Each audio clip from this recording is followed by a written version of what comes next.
पालकवर्ग, गावकरी मंडळी, कृष्णा शिक्षण व बहुउद्देशीय संस्थेचे सर्व पदाधिकारी, आमच्या वहिनी, विजया वहिनी आणि शिक्षक आणि शिक्षकेतर कर्मचारी, सर्वांना मी प्रजासत्ताक दिनाच्या सुरुवातीला शुभेच्छा देतो.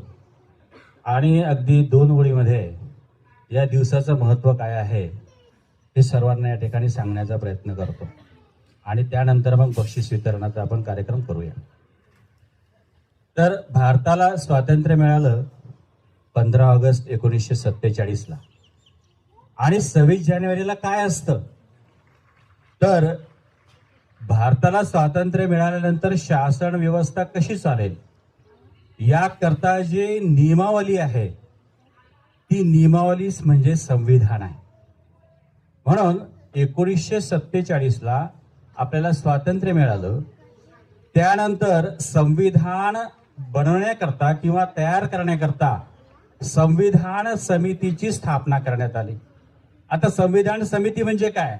जशा लोकसभेच्या या ठिकाणी निवडणुका होत्या आणि त्यामध्ये जसे उमेदवार उभे राहतात अशाच प्रकारचे उमेदवार त्या ठिकाणी उभे केले गेले आणि त्या ठिकाणी निवडणूक घेतल्या गेली आणि त्या निवडणुकीमध्ये जे काही उमेदवार निवडून आलेत ते निवडून आलेले उमेदवार संविधान समितीमध्ये जनतेचे प्रतिनिधी म्हणून त्यांनी काम केलं.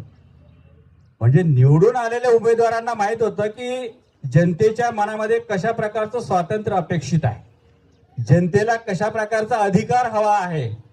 म्हणून व्यक्तीचा जर त्या ठिकाणी सर्वांगीण विकास झाला, समाजाचा जर विकास झाला तर हा भारत देश भविष्यामध्ये प्रगतिशील देश म्हणून ओळखला जाईल. म्हणून या दृष्टिकोनातून संविधान सुद्धा तशा प्रकारचं बनलं पाहिजे. म्हणून जनतेच्या मनामध्ये कशा अपेक्षा, अशा आकांक्षा आहेत त्या या प्रतिनिधींनी संविधान सभेमध्ये त्या ठिकाणी व्यक्त केल्या गेल्या आणि मग आमचं त्या ठिकाणी संविधान कसं असावं, आम्हाला अधिकार कोणते हवेत, आम्हाला स्वातंत्र्य कशा प्रकारचं पाहिजे यावर सखोल चर्चा या संविधान समितीमध्ये केल्या गेली आणि संविधान समितीमध्ये अशा प्रकारचा एक ठराव त्या ठिकाणी घेण्यात आला.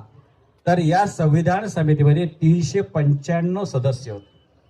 आता हे सगळं ठरावानुसार जे कागदपत्र तयार झाली याला कायद्याच्या भाषेत कसं बसवायचं याच्याकरता एक ड्राफ्टिंग कमिटी त्या ठिकाणी तयार केली गेली 7 लोकांची आणि या ड्राफ्टिंग कमिटीचे चेअरमॅन होते डॉक्टर बाबासाहेब आंबेडकर आणि संविधान समितीचे चेअरमॅन अध्यक्ष होते डॉक्टर राजेंद्र